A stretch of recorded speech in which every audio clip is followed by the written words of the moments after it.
Hello viewers, আজকে আমি আপনাদের মাঝে যে সমস্যাটি সমাধান করব সেটি হলো যে আমাদের পণ্যে প্রায় সময় দেখা যায় যে ভাইব্রেশন অপশন অন থাকার পরও ভাইব্রেশন কাজ করে না। যেমন আপনারা দেখতে পাচ্ছেন যে আমার এখানে অলরেডি ভাইব্রেশন অপশন চালু রয়েছে, কিন্তু ভাইব্রেশন অপশন চালু থাকার পরও আমার এখানে ভাইব্রেশন কাজ করে না। শুধু আমার এখানে না, প্রায় এখন যে আপডেট ফোনগুলো বিভিন্ন ফোনে এই সমস্যাটি হয়ে থাকে। আর ভাইব্রেশন মোটামুটি একটা গুরুত্বপূর্ণ বিষয়, যেহেতু আমরা কোনো গাড়ি জার্নি করতে গেলে বা বাইকে থাকলে আমরা ভাইব্রেশন ছাড়া কোনো রিংটোনটা শুনতে পাই না। তখন ভাইব্রেশনের কারণে বোঝা যায় যে না, আমাদের কল আসছে। তো সেক্ষেত্রে আমরা একটা প্রবলেমটা সলভ করতে হলে আমাদের ফার্স্টে চলে যেতে হবে সেটিং অপশনে।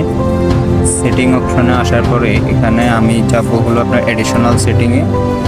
আপনাদের এখানে অ্যাডিশনাল সেটিং নাও থাকতে পারে, প্রত্যেকটা মোবাইল ব্র্যান্ড অনুযায়ী বিভিন্ন নামে থাকতে পারে। তো অবশ্যই অ্যাক্সেসিবিলিটি এটা থাকবেই।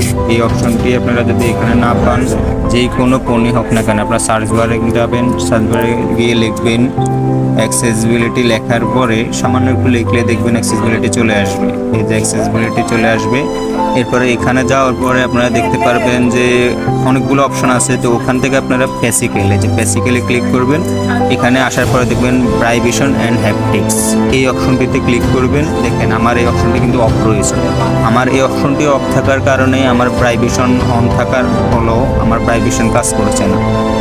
আপনাদের এখানেও এরকমই হবে, এই জন্য কাজ করবে না। তো আপনারা অবশ্যই এই অপশনটিকে চালু করে দিবেন। এই অপশনটি চালু করলে 100% আপনাদের এই প্রবলেমটি থেকে মুক্তি পাবেন।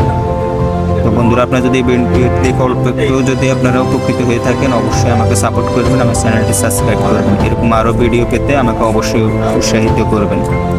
তো আল্লাহ হাফেজ, টাটা, বাই বাই।